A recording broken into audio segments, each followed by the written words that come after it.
notre Dieu est parmi les hommes. Il est parmi nous. Il est là.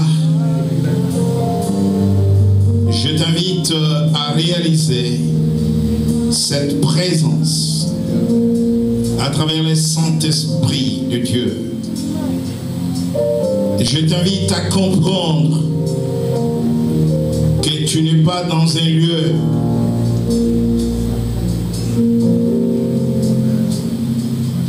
où tu as été amené à rencontrer les hommes.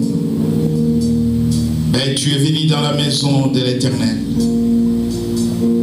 où sa présence se manifeste ce matin. Et il veut faire une nouvelle expérience, une nouvelle rencontre avec toi. Ouvre ton cœur à l'action du Saint-Esprit. Réalise cette présence. Notre Dieu, notre Père, nous t'invoquons maintenant. Alors que tu es là, tu es parmi les hommes. Non seulement que tu es là, tu es en nous. Tu es dans chacun d'entre nous. Tu es dans tes demeures. Car nous sommes tes demeures, là où tu résides.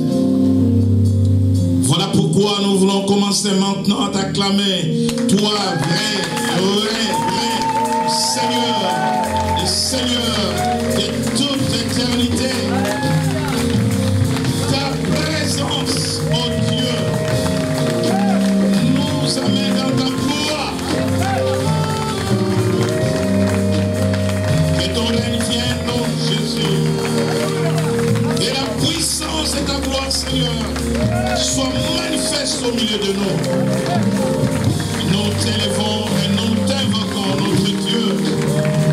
Et le Saint-Esprit nous amène dans des hauteurs, dans des dimensions profondes de ta gloire, oh notre Père, notre Seigneur. Alléluia.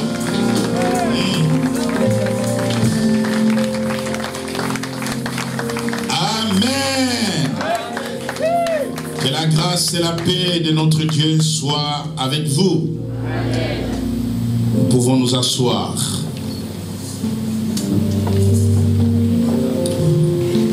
Je voudrais tout simplement vous inviter désormais à venir à l'heure au culte. Car nous allons, dans les jours à venir, basculer à d'autres programmes dans l'après-midi. Ce qui nous conduira, n'est-ce pas, à finir nos cultes du matin avant 13h.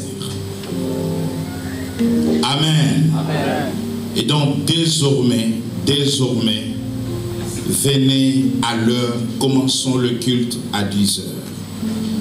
De manière qu'au plus tard, midi, que le culte du matin trouve sa fin. Faites des efforts pour vous adapter à ces programmes de culte. Nous venons de passer un grand événement, mais comme je le constate dans l'église, je parle de l'église, corps de Christ, on fait,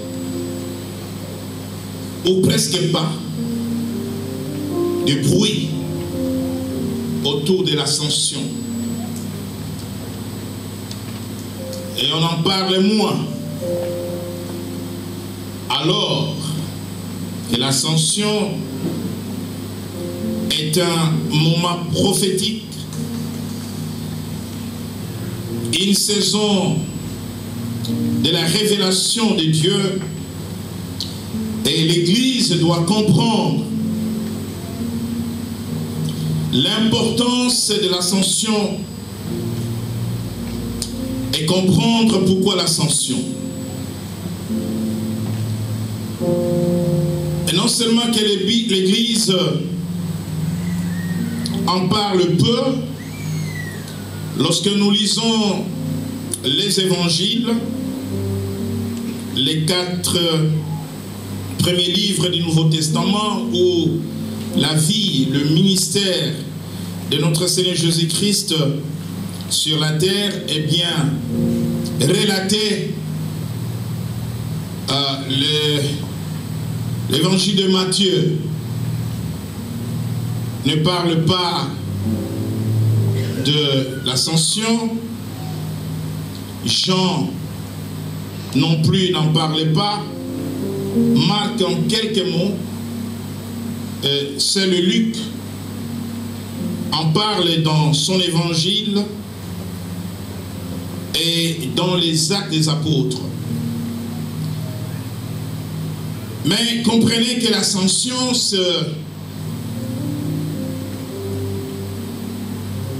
l'événement intermédiaire entre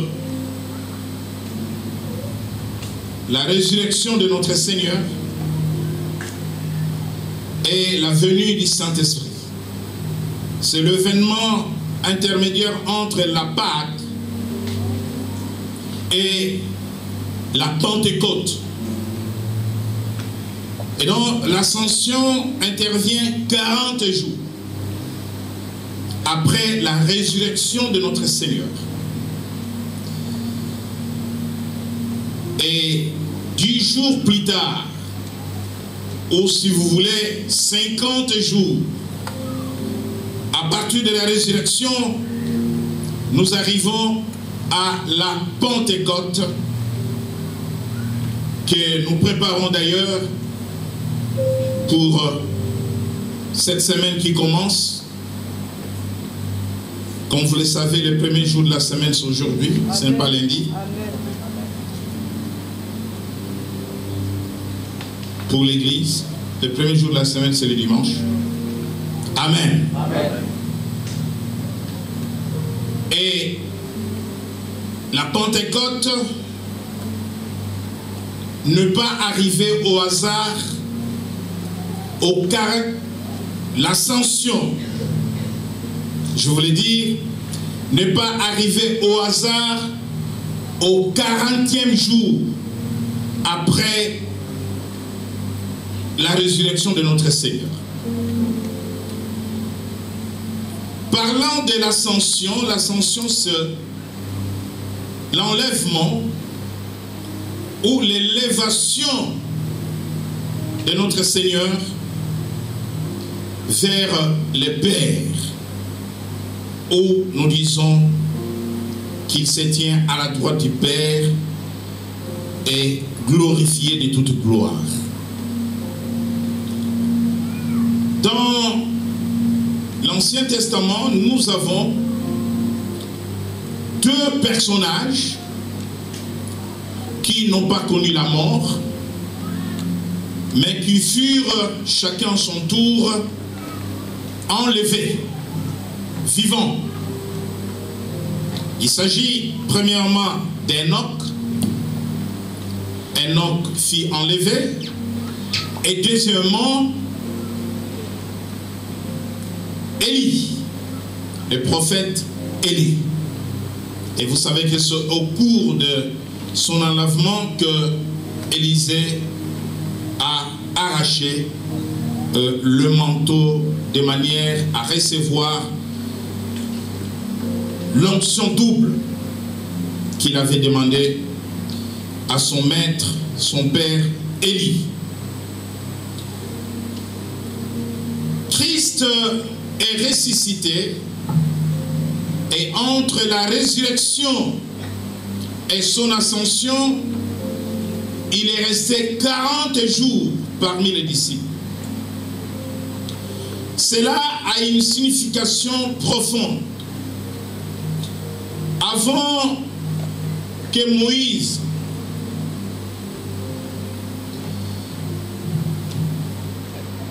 prenne la responsabilité de ramener au peuple la loi, les tables de la loi, Moïse est resté dans la présence de Dieu 40 jours,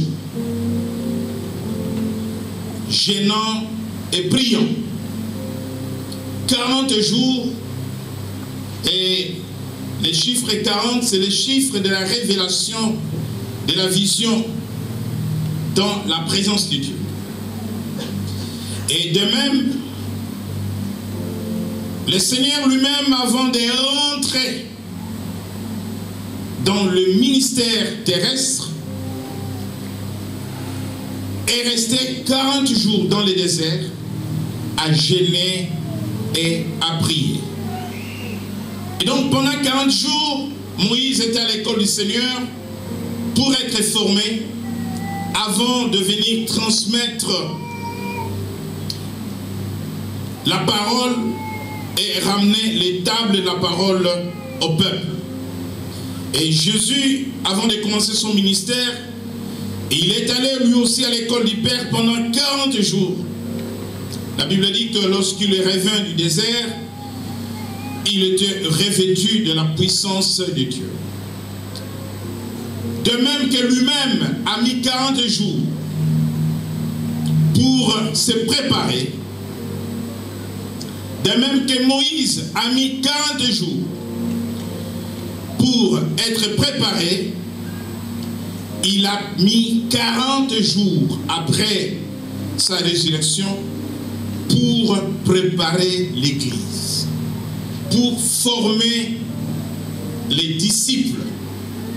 Parce que pendant ces 40 jours, il n'était pas avec les disciples comme avant sa mort et sa résurrection, mais il apparaissait par moments quand ils sont ensemble, par moments au bord du lac de Galilée, pour leur parler, pour leur enseigner, leur former comment ils devraient bâtir l'Église.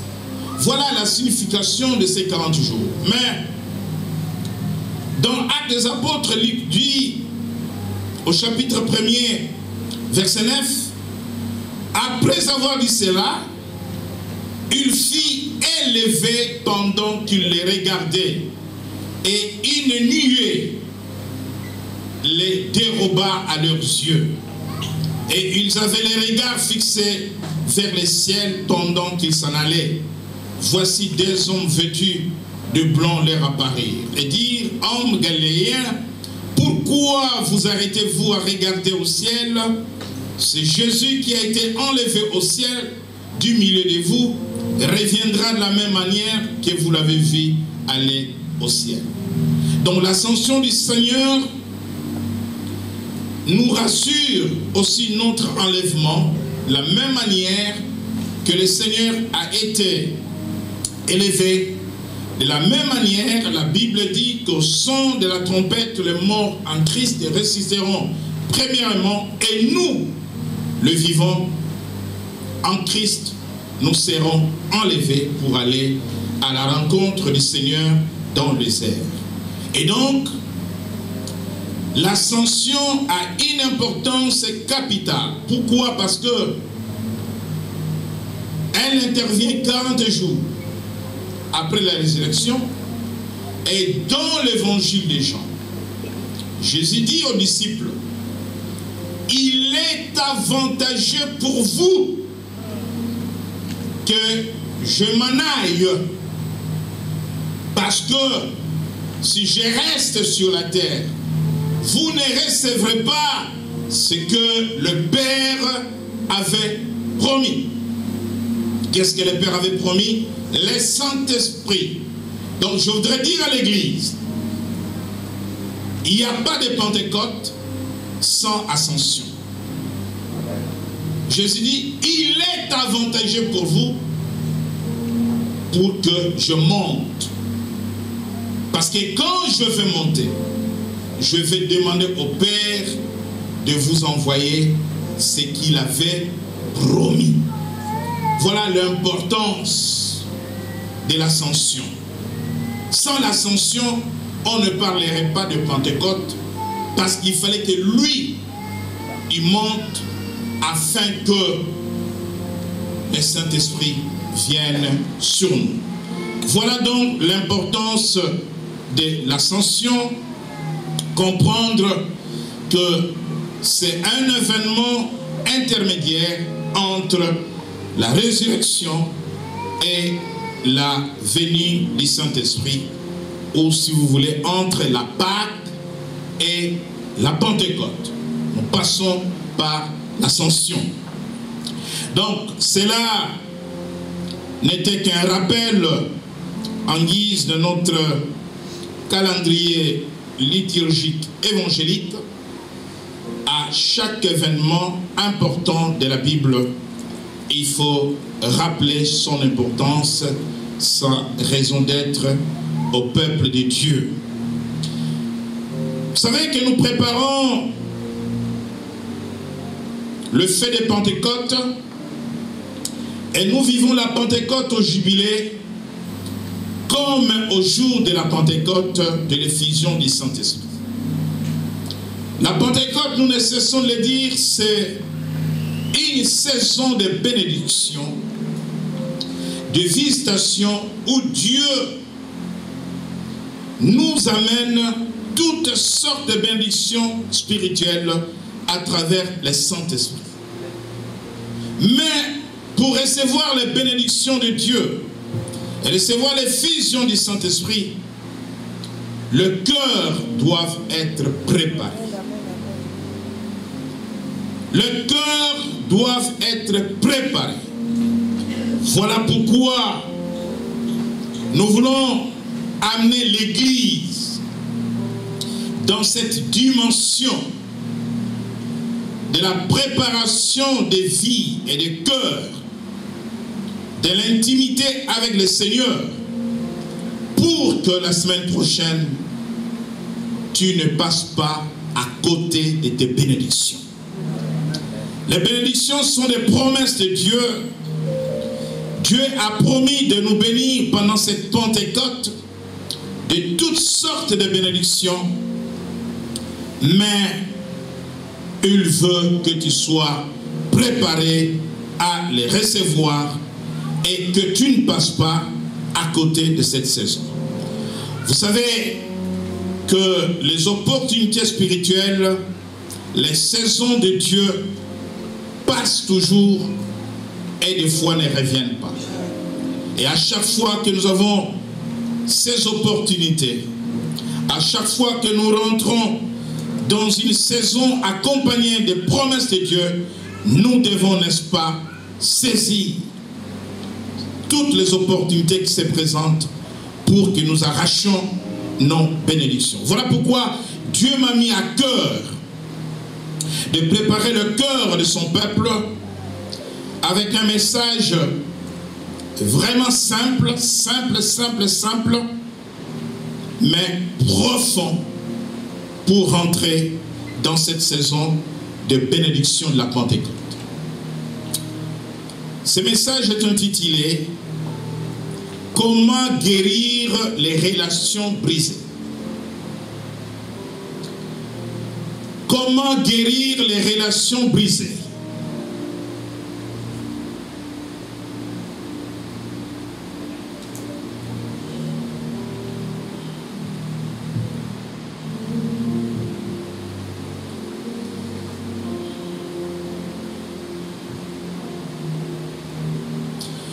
Généralement, tous ceux qui vénèrent une divinité, tous ceux qui font le culte à un esprit supérieur sont pratiquants de la religion. À la différence de toutes les religions que vous pouvez connaître, le christianisme n'est pas une religion. Le christianisme, c'est tout simplement la parole de Dieu dans le cœur de l'homme. la parole de Dieu dans le cœur de l'homme.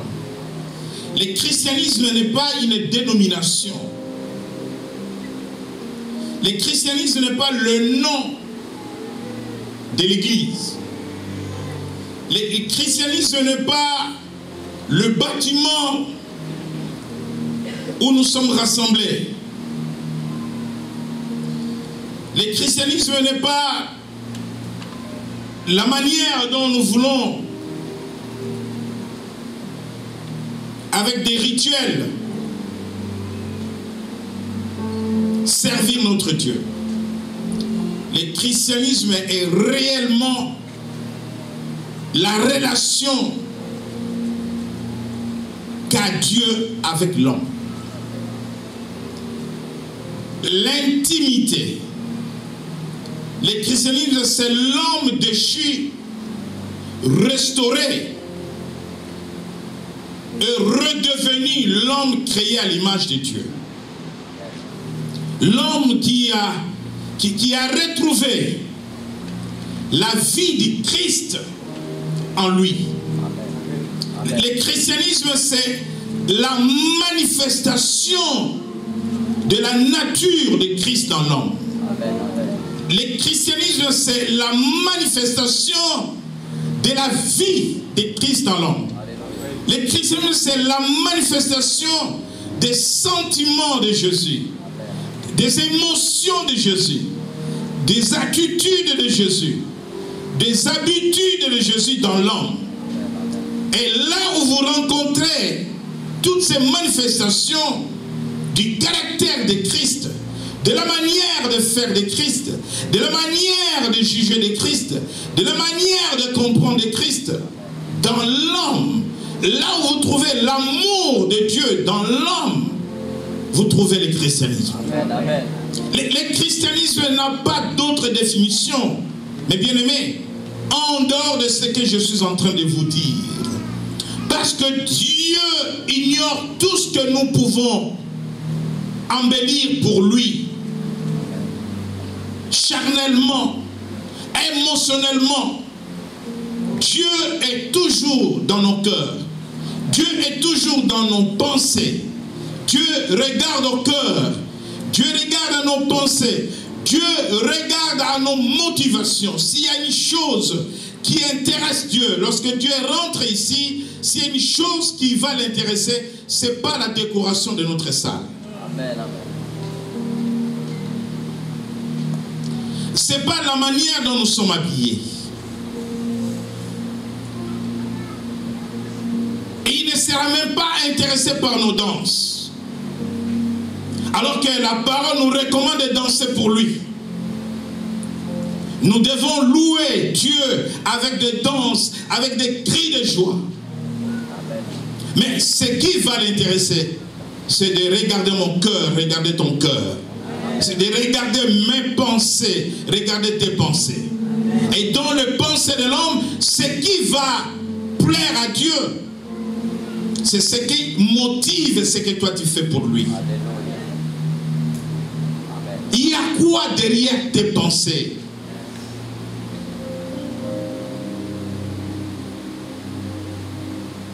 Guérir les relations brisées. Bien-aimés, s'il y a une chose pour laquelle je pleure tous les jours, je souffre tous les jours, c'est la médiocrité des relations des hommes et des femmes, des personnes entre elles. La médiocrité des relations, parce qu'elles ne sont pas saines, elles ne sont pas vraies, et Dieu en souffre aussi. Il ne passe pas un jour que les hommes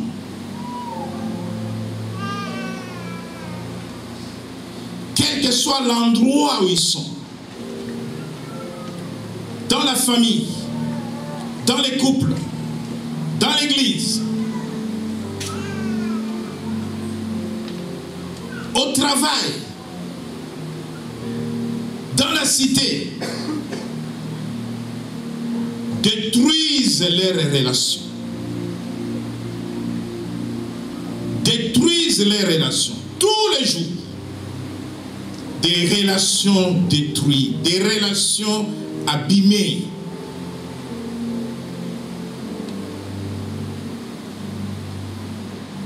Les gens cultivent la haine.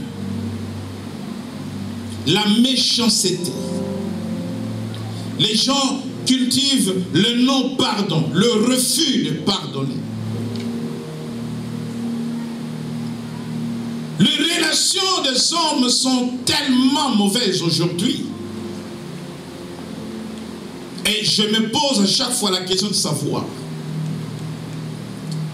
si nos relations sont mauvaises les uns les autres, comment elles peuvent être bonnes avec Dieu? Parce que le fondement ou la base de toute relation, c'est l'amour. Aucune relation ne peut être bonne, excellente, sans l'amour. C'est l'amour qui détermine la qualité d'une relation. Je voudrais dire à quelqu'un que les relations sont des opportunités de la vie. Cela veut dire que par voie de conséquences, plus elles sont saines, plus elles sont bonnes, mieux vous savez les conserver, mieux vous savez les protéger, plus vous saisissez les opportunités de la vie qui peuvent d'ailleurs déterminer votre destinée.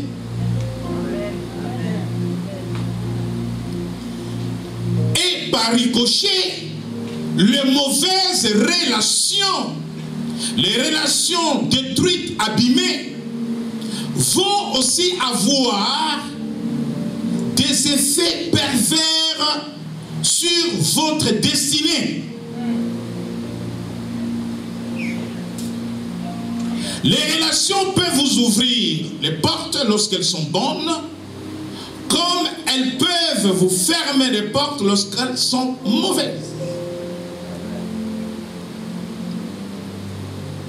Comment guérir les relations brisées? Bien-aimés, lorsque les relations sont brisées, ceux qui le font, coupables ou victimes, sont en réalité malades. Voilà pourquoi je parle de la guérison. Il s'agit ici de la guérison du cœur. Lorsque nous lisons la parole de Dieu dans l'épître de 1 Corinthiens chapitre 13, à partir du verset 1er, j'étais en train de dire tantôt que la base ou le fondement de toute relation, c'est l'amour. Retenons d'abord qu'il n'y a pas de relation sans amour. La base de toute relation, c'est l'amour. 1 Corinthiens chapitre 13, verset 1er. 1 Corinthiens chapitre 13, verset 1, je lis la parole au nom du Seigneur. Quand je parlerai les langues des hommes et des anges, si je n'ai pas la charité, je suis un airain qui résonne ou une cymbale qui retentit. Et quand j'aurai le don de prophétie, la science, de tous les mystères et toute la connaissance, quand j'aurai même toute la foi jusqu'à transporter des montagnes, si je n'ai pas la charité, je suis rien. Et quand je distribuerai tous mes biens pour la nourriture des pauvres, quand je livrerai même mon corps pour être brûlé, si je n'ai pas la charité, cela ne me sert à rien. La charité est patiente, elle est pleine de bonté. La charité n'est point envieuse. La charité ne se vante point, elle ne s'enfle point d'orgueil. Elle ne fait rien de malhonnête, elle ne cherche point son intérêt. Elle ne s'irrite point, elle ne soupçonne point le mal. Elle ne se réjouit point de l'injustice, mais elle se réjouit de la vérité. Elle s'excuse de tout, elle croit tout, elle espère tout, elle supporte tout. La charité ne périt jamais. Les prophéties prendront fin. Les langues cesseront, la connaissance disparaîtra. Merci. J'aime la Bible. J'aime la Bible.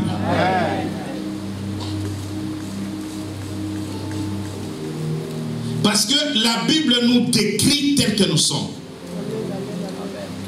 Bien-aimés, vous conviendrez qu'il y a des personnes, chrétiens, enfants de Dieu, qui vont se retrouver dans ces portraits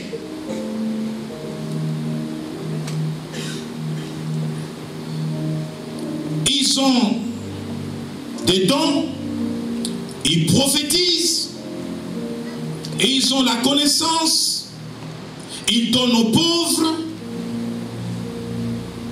ils font des sacrifices, mais ils n'ont pas l'amour. Comment quelqu'un peut donner, mais il n'a pas l'amour? Comment quelqu'un peut prophétiser, mais il n'a pas l'amour? Bien-aimés, lorsque nous examinons dans ces textes la définition ou les caractéristiques de l'amour, vous comprendrez que les relations seront à chaque fois brisées parce que ces relations ne sont pas fondées sur l'amour.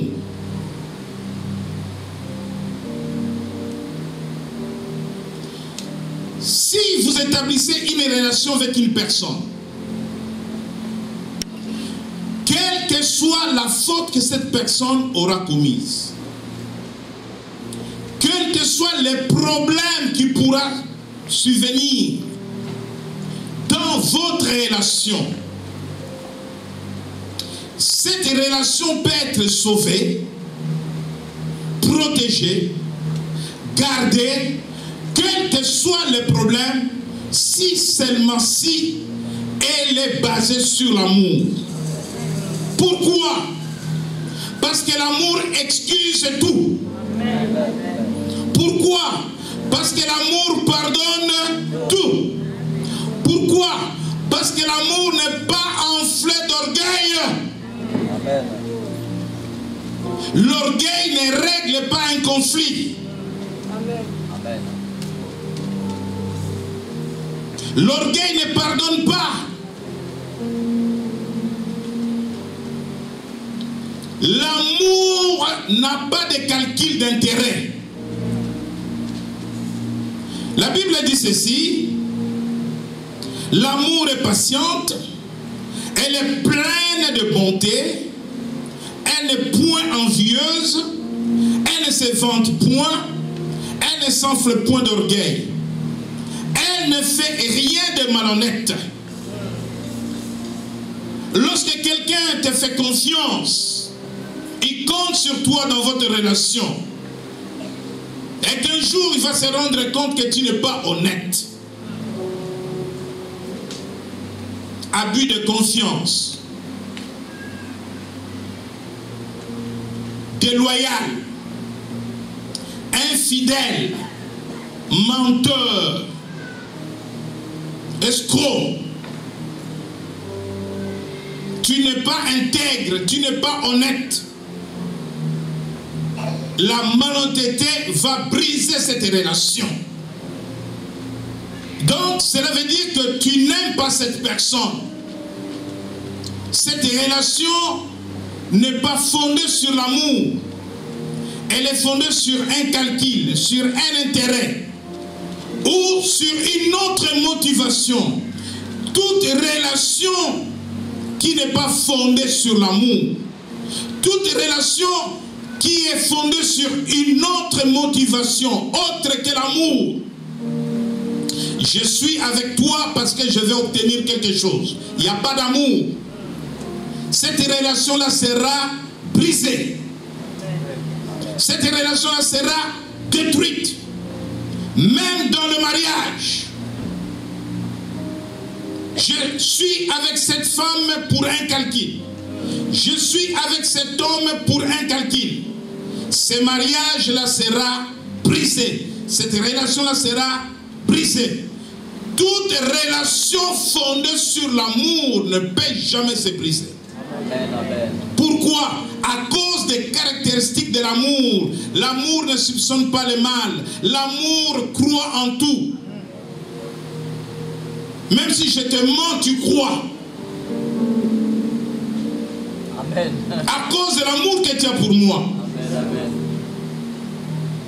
Est-ce que quelqu'un est avec moi? Amen. La Bible dit que l'amour croit en tout.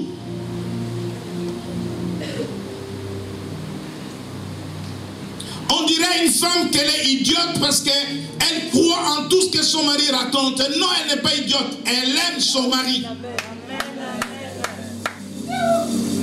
Alléluia. Et toi, tu n'as pas compris. Je vis ton mari quelque part avec une autre femme. Béa, je vis César avec une fille là-bas au coin. César rentre à la maison. Béa lui pose la question. Tu étais avec une fille au coin? César dit non. Béa croit en ce que César dit et pas en ce que moi je lui ai dit. Parce qu'elle aime son mari. C'est ça l'amour. L'amour croit en tout. Voilà pourquoi des fois il y a un adage qui dit que l'amour est aveugle.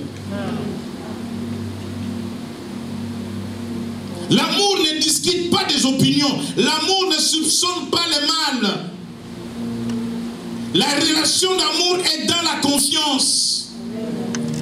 Tu rentres à la maison en retard, je me dis peut-être que tu as eu un empêchement. Mais quand je me mets à voir des films, tu es où, tu es avec qui? Ce n'est pas ça l'amour. Il n'y a pas une relation qui soit durable si elle n'est pas fondée sur l'amour. Voilà pourquoi les politiciens se déchirent tous les jours. Parce que leurs alliances, leurs relations ne sont jamais fondées sur l'amour. C'est fondé sur les calculs politiques et politiciens. Voilà pourquoi ils peuvent se coaliser au mois de janvier. Ils se mettent ensemble au mois de mars. Ils se séparent. Parce que leur accord, leur union n'est pas fondée sur l'amour. L'amour croit en tout. L'amour n'a rien de malhonnêteté. Quand tu aimes une personne, tu seras honnête envers cette personne. Tu ne mentiras pas à une personne que tu aimes. Amen. Des fois, les gens mentent pour les choses pour lesquelles on ne doit pas mentir. Tu es en péché, tu es en péché. Pourquoi dire que je suis malade? Eh bien, tu vas tomber malade. Pourquoi dire que je ne me sens pas bien? Tu es libre de dire que non, je ne peux pas venir, je ne peux pas être là. Ne mens pas. Et donc, nous comprenons que les relations sont constamment détruites et brisées parce que elles ne sont pas véritablement fondées sur l'amour. Elles sont fondées sur d'autres intérêts égoïstes, d'autres motivations égoïstes. Et de telles relations ne peuvent pas subsister. Dans l'évangile de Jean au chapitre 20, verset 23, évangile de Jean, chapitre 20, Jean, chapitre 20, verset 23, j'ai la parole du Seigneur. Ceux à qui vous pardonnerez les péchés, ils leur seront pardonnés. Et ceux à qui vous les retiendrez, ils leur seront retenus. Amen. Lorsque les relations sont brisées, l'amertume, la haine prend la place dans le cœur de l'homme. Et lorsque l'amertume et la haine prend la place dans le cœur de l'homme, c'est le refus du pardon qui va déterminer votre attitude, vos émotions. La colère, la vengeance. Dieu reconnaît aux hommes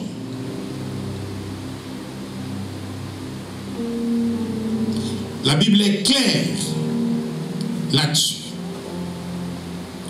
Dieu reconnaît à chacun le pouvoir de pardonner le péché de l'autre, celui qui lui a fait du mal. Et Dieu reconnaît au même sujet le pouvoir de retenir le péché de quelqu'un. Je crois avoir enseigné pendant les séminaires sur la délivrance des émotions, sur les conséquences du non-pardon. Lorsque quelqu'un t'a fait du mal et que tu refuses de le pardonner, tu fais de cette personne ton captif, ton prisonnier. Et nous avons essayé de voir aussi les conséquences sur le plan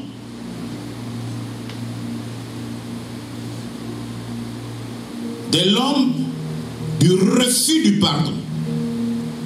Premièrement, le refus de pardonner est un acte de désobéissance, de rébellion. Parce que celui qui refuse de pardonner, n'est-ce pas, désobéit à l'ordre de Dieu. Dieu dit, pardonnez-vous les uns les autres. Et donc, en même temps qu'on t'a fait du mal, tu te dis que tu es victime et que tu refuses de pardonner celui qui a péché contre toi. Toi, tu pèches contre Dieu.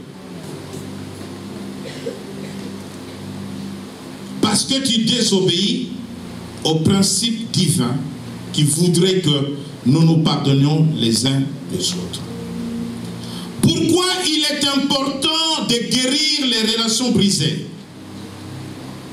Lorsque tu sors d'une relation, combien d'entre nous n'ont pas changé d'amis? Tous les 2 mois, tous les 3 mois, tous les 6 mois. Combien d'entre nous n'ont pas changé de partenaires conjugaux? Pourquoi guérir les relations brisées? Parce que lorsque vous êtes dans une relation conflictuelle, qu'il s'agisse du travail, du mariage, de l'église, n'importe quelle relation d'affaires, lorsque tu sors d'une relation, suivez-moi bien, lorsque tu sors d'une relation avec amertume dans ton cœur, lorsque tu sors d'une relation avec la haine dans ton cœur, lorsque tu sors d'une relation avec la colère dans ton cœur, lorsque tu sors d'une relation avec l'esprit de vengeance dans ton cœur, généralement lorsque une relation avec A est brisée, je vais aller en créer une autre avec B. Et lorsque elle est brisée avec B, je vais aller en créer une autre avec C. Et lorsqu'elle est brisée avec C, je vais aller en créer une autre avec D. Et F, ainsi de suite. Tu peux aller jusqu'à la fin de l'alphabet. Qu'est-ce qui se passe? En droit, nous disons que le même cause produise les mêmes effets. Lorsque tu sors d'une relation avec amertume, haine, colère, vengeance, tu n'as pas réparé,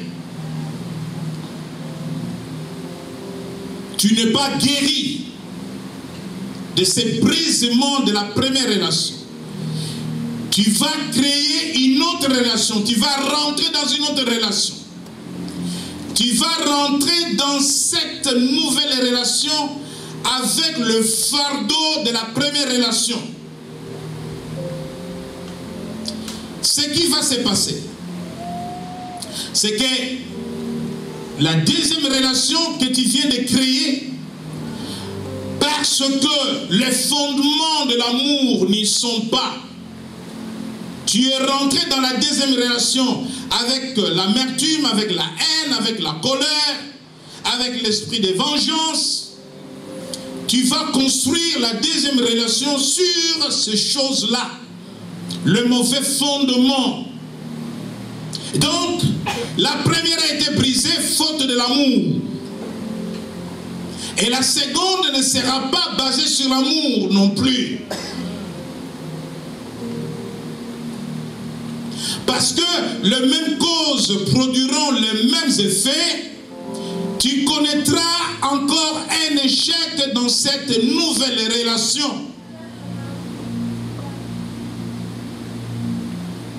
Mais si tu avais réparé la première relation,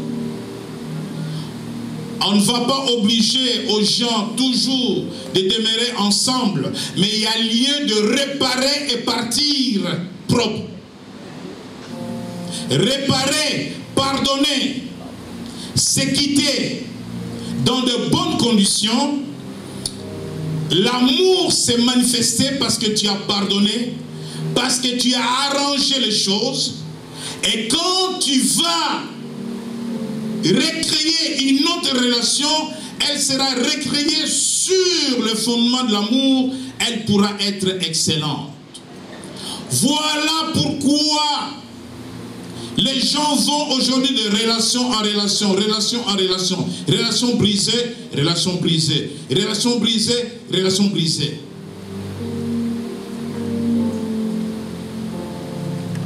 J'étais dans un pays en Europe quelque part. Quelqu'un m'a dit, je ne vais plus me marier parce que j'ai connu plus de 4 échecs de fiançailles.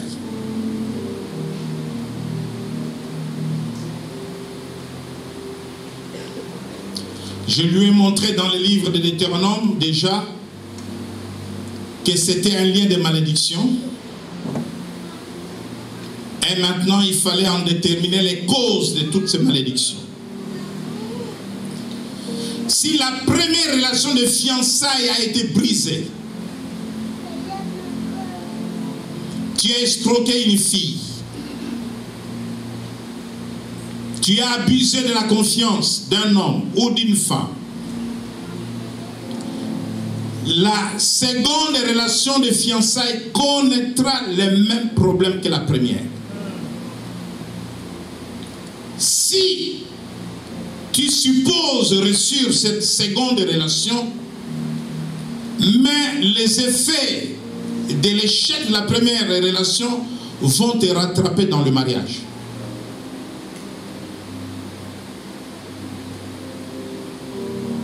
Parce que la première relation n'a pas été guérie. Il ne faut jamais échapper au conflit, au problème, mais il faut toujours arranger, réparer. Amen. La Bible dit, n'ayez des dettes envers personne. Il ne s'agit pas de dettes d'argent. Même les États-Unis ont des dettes. Mais la France est très endettée. Les riches ont des dettes. Et il ne s'agit pas de dettes d'argent. Il s'agit des conflits, des problèmes que vous avez à gauche, à droite, qui peuvent vous rattraper, qui peuvent rattraper votre postérité, vos enfants. La dette dont parle la Bible, vous ne devez devoir à personne, mais il s'agit des problèmes. Guérir les relations brisées. Ne pas étouffer les choses qui ne sont pas réparées. Apprendre à demander pardon lorsqu'on a fait du mal aux autres. Être humble. Mais parce que nous parlons de relations. Personne ne peut avoir une bonne relation avec autrui s'il n'a pas une bonne relation avec Dieu. Amen. Lorsque vous voyez des gens qui sont toujours des dérangeurs des relations, qui sont toujours des troubadours dans des relations, troubles faits, des gens qui enlèvent toujours la paix des autres. Des gens qui font toujours souffrir les autres dans les relations. Qu'ils soient évêques, qu'ils soient pasteurs, qu'ils soient apôtres. La Bible dit que vous les reconnaîtrez à leurs fruits. Posez-vous la question de savoir comment un enfant de Dieu a toujours des relations difficiles avec les autres. Est-ce que c'est normal? La question est de savoir quelle est la nature de sa relation avec Dieu.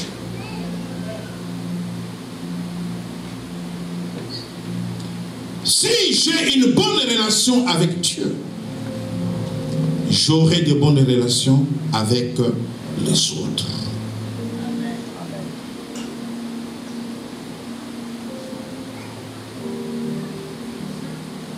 Vous devez de l'argent à quelqu'un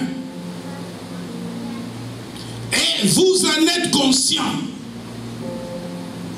Même s'il ne vous réclame pas son argent, réglez cette affaire-là.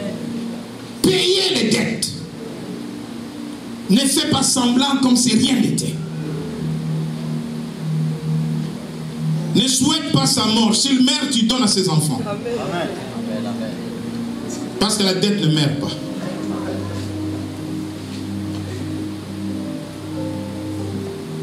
Même s'il n'y avait pas de témoins, va voir sa famille. Je devais de l'argent à votre frère, à votre soeur. Autant. Est-ce que vous pouvez me laisser un peu du temps que je m'organise? Ça, ce sont des problèmes dans le cœur.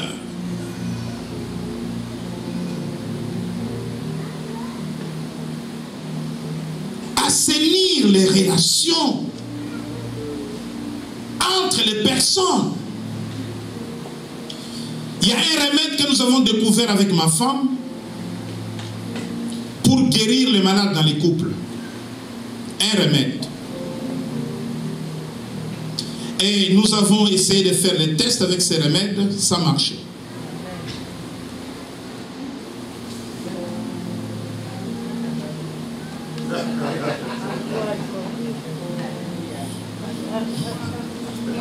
Amen.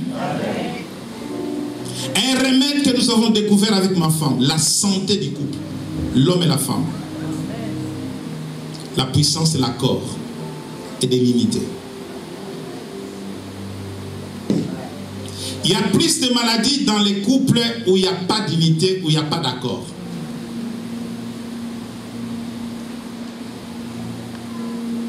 La puissance et l'accord peut briser la maladie de l'autre, guérir l'autre. Parce que lorsque l'un est malade, l'autre aussi se sent malade. Mais restons dans la parole de Dieu. La Bible dit lorsque un membre dans le corps souffre, c'est tout le corps qui souffre. Et nous avons cherché dans la parole de Dieu, nous avons observé la société et nous avons trouvé la recette.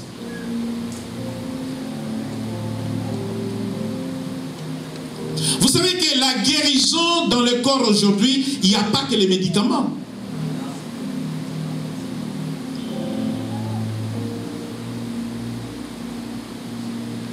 Je suis médiateur culturel. Qu'est-ce que je vais faire dans les hôpitaux? Je ne suis pas médecin comme le docteur Angèle.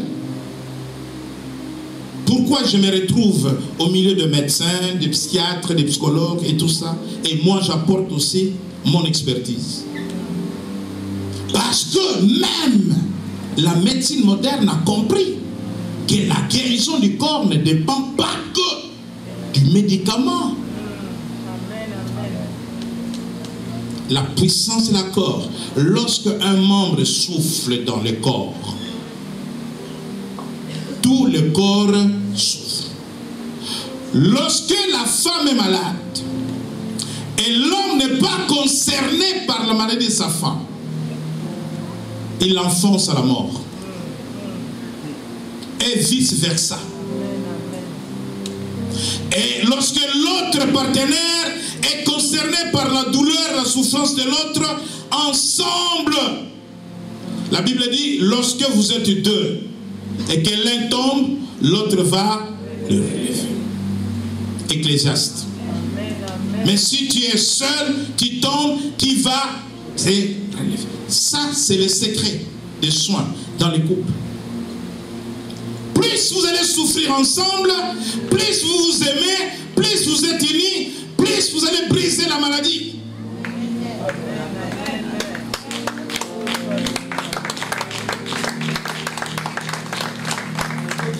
Alléluia.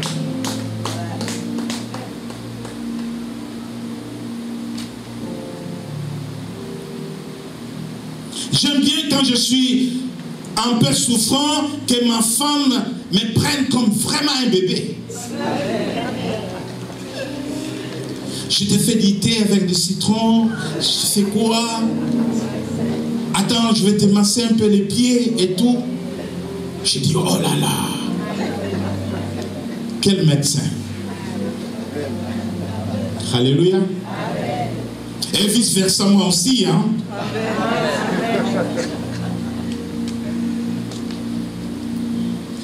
Et donc, bien-aimés dans le Seigneur, les mauvaises relations entre nous dans la vie de tous les jours nous éloignent des bénédictions de Dieu. Comment pouvons-nous nous approcher de Dieu lorsque nous avons des choses dans nos cœurs contre les autres? Comment pouvons-nous nous approcher de la Pentecôte, des bénédictions de la Pentecôte? Comment pouvons-nous recevoir les fusions du Saint-Esprit, les dons du Saint-Esprit, lorsque nos relations brisées ne sont pas guéries, ne sont pas réparées? Lorsque nous refusons de pardonner, lorsque nous refusons de comprendre l'autre, lorsque nous n'avons pas de tolérance,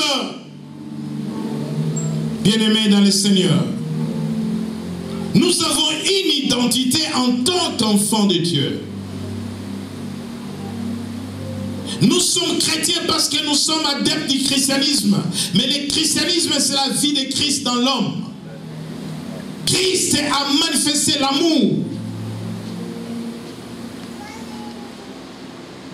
Dieu nous a manifesté son amour, la Bible dit, car Dieu a tant aimé le monde, ainsi il a donné son Fils.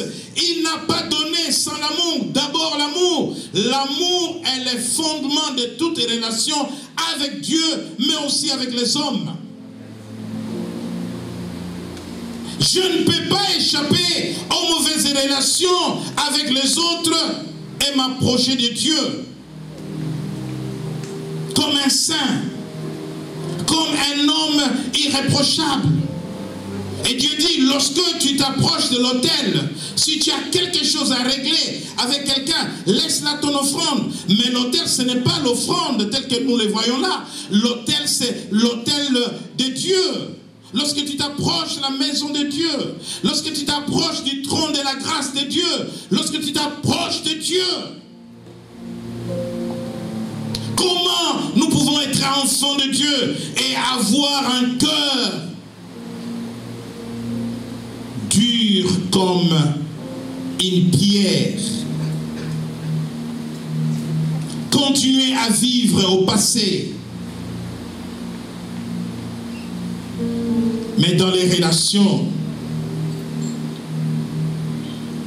la loi de la reconnaissance entretient. La loi de la reconnaissance, c'est l'assurance d'une relation. Sois reconnaissant à celui qui t'a fait du bien. L'ingratitude est l'une des choses aujourd'hui qui détruit toutes les relations des hommes. La Bible dit que dans les derniers temps, les gens seront ingrats. L'amour de plusieurs sera refroidi. Voilà pourquoi il y a toujours des divisions, il y a des relations brisées, parce que l'amour de plusieurs est refroidi. S'il n'y a pas d'amour, il n'y a pas d'amitié. À moins qu'on soit hypocrites les uns les autres. Mais l'hypocrisie ne conduit pas les gens loin. Lorsqu'on marche dans l'hypocrisie, on finit par se connaître qu'on est en train de se tromper. Voilà pourquoi je voudrais vous inviter à libérer vos cœurs, déchirés par des conflits, déchirés par l'amertume, par la haine, par la vengeance. Libérez vos cœurs. Marchez dans la gratitude. Soyez reconnaissants. Reconnaissants à Dieu. Reconnaissants aux hommes. À ceux qui vous ont aidé. À ceux qui vous ont fait du bien.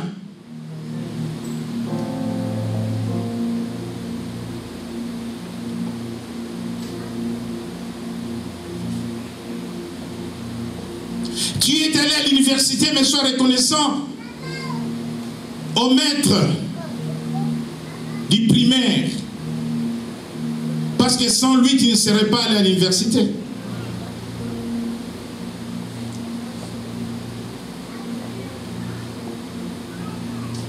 Tu es devenu ce que tu es devenu grâce à quelqu'un. Enfants, soyez reconnaissants vos parents. Salariés, soyez reconnaissants à vos employeurs. Parce que la vie de ta maison, de toute ta famille, est aussi entre ses mains. Les conflits dans nos relations nous éloignent de l'amour de Dieu. Nous voulons nous lever maintenant.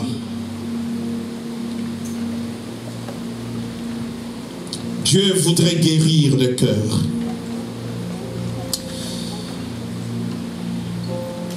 Dieu voudrait guérir des relations brisées.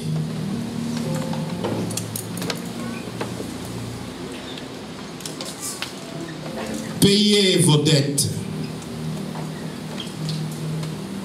Pardonnez-vous les uns les autres.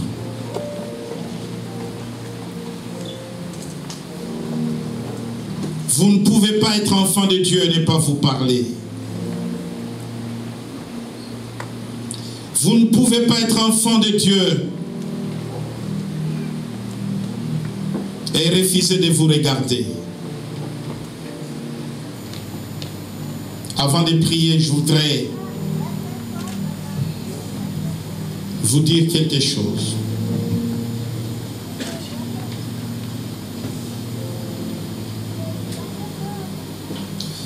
Dieu peut te placer dans une bonne relation. Dieu peut te prendre et te planter dans une bonne relation. Dieu peut t'amener dans une relation avec une personne.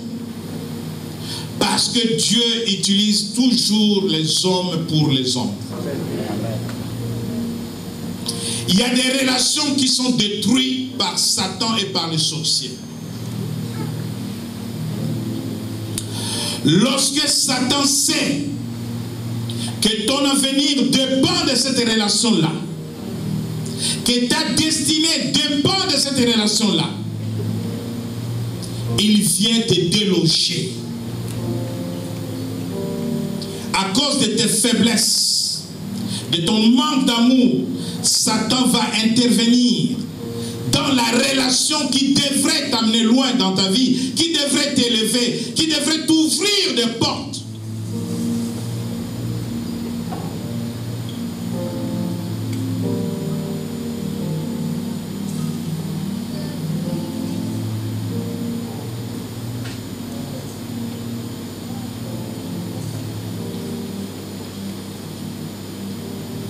Les bonnes relations d'affaires, les bonnes relations avec les banquiers, les bonnes relations avec la banque.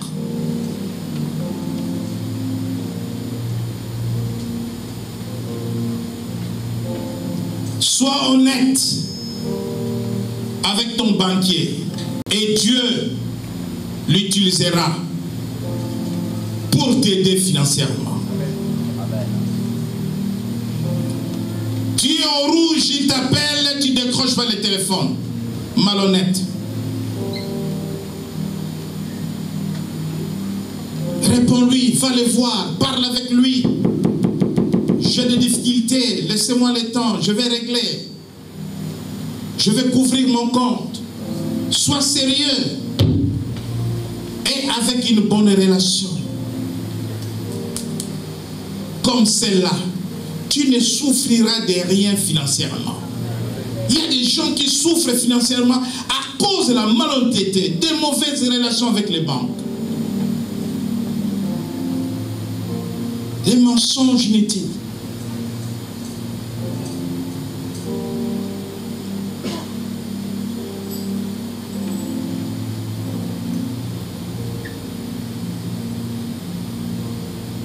Tu as une bonne relation avec ton banquier, tu n'as pas l'argent, tu lui demandes n'importe quel plafond, il va te l'accorder. Parce que la relation, elle est saine. Fondée, basée sur l'amour. Bien-aimé dans le Seigneur, apprends à conserver les bonnes relations. Apprends à garder les bonnes relations. Ne sois pas un homme qui vit de conflit en conflit sans les réparer. Ce sont des dettes. Ce sont des dettes. Et sois reconnaissant. Sois reconnaissant celui qui t'a logé. Sois reconnaissant celui qui t'a donné à manger. Sois reconnaissant celui qui t'a amené à son travail. Combien quelqu'un t'amène à son travail et demain tu deviens son ennemi? Tu les critiques, tu les combats. Savoir entretenir nos relations. Si nous entretenons notre intimité avec Dieu, l'amour de Dieu sur nous nous amènera à voir aussi des relations saines.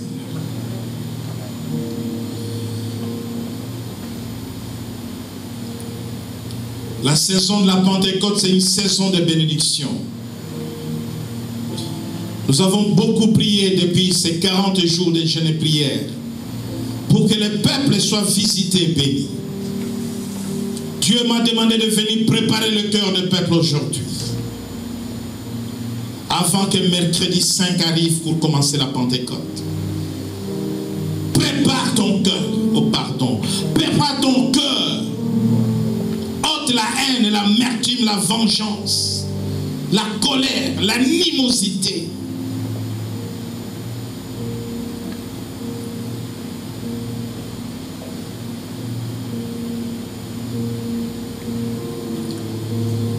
Pendant que je parle, tu penses à une situation qui te dérange, qui te fait mal. Ne laisse pas des choses du monde détruire ta santé. Si quelqu'un t'a offensé, pardonne-les. Libère le pardon seulement. Si quelqu'un t'a offensé, libère le pardon. Et si quelqu'un te demande pardon, accorde-lui le pardon. Pardonne celui qui a commis un péché contre toi. Ne retiens pas ses péchés.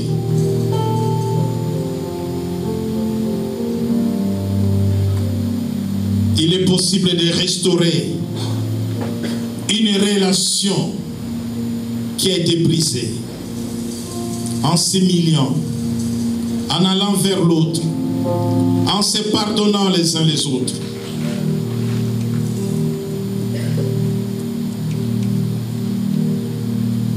Les problèmes dans le cœur, les conflits dans le cœur, la haine, l'amertume, le mauvais sentiment, ce sont des choses qui peuvent engendrer des maladies psychosomatiques. Éloigne toutes ces maladies de ton corps par l'amour, la paix et la joie. Si ton cœur saigne parce que tu as été offensé par une personne et que tu gardes encore les choses passées dans ton cœur, pose ta main droite sur ton cœur. Je vais prier pour que tu aies la paix. Je vais prier pour que Dieu libère l'esprit de pardon.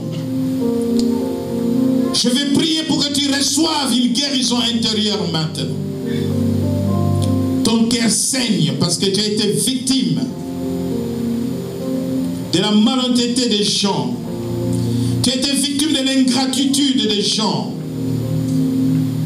Reçois la paix de Dieu maintenant dans ton cœur.